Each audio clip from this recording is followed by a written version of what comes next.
a lot of challenges in the beginning is figuring out, we've got this amazingly vast, highly respected, highly followed, very well-read property.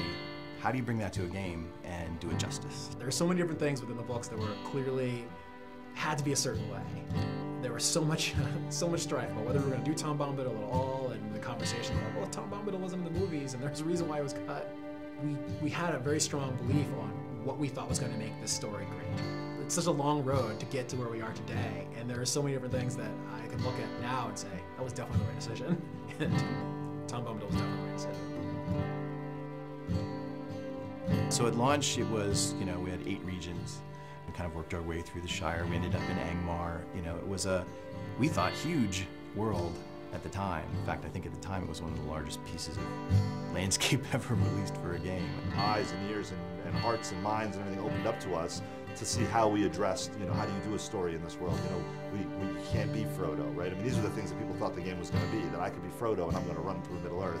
We had to get them to understand what our take was, that we were allowing you to tell your own story within Tolkien's story.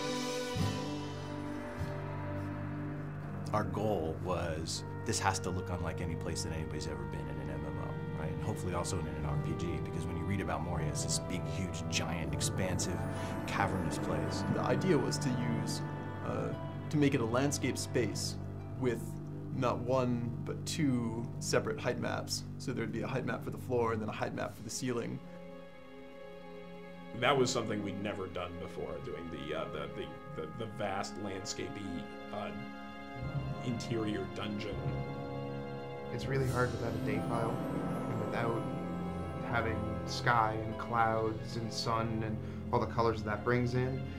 And you could have 2 stretches that have the same grass pattern, the same little huts, and you swap out sunny blue sky for crazy red, green, shimmery, evil thing, and it totally changes the look and feel. Not having that in Moria, it was much more challenging. Yeah.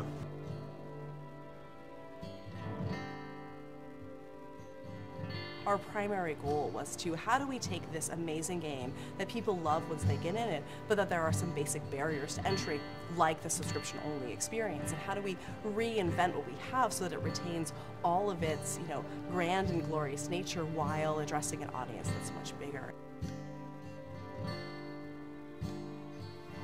We are standing on a mound of content that is almost 10 years old, going back to when we first started early development of the Turbine.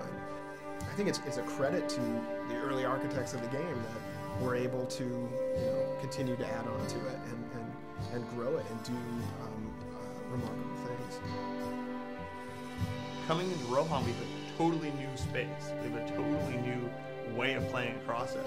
And I think that being able to go out onto these vast plains and ride your war steed and challenge these, mounted bands of marauders, I think we come to a whole new chapter in Middle-earth.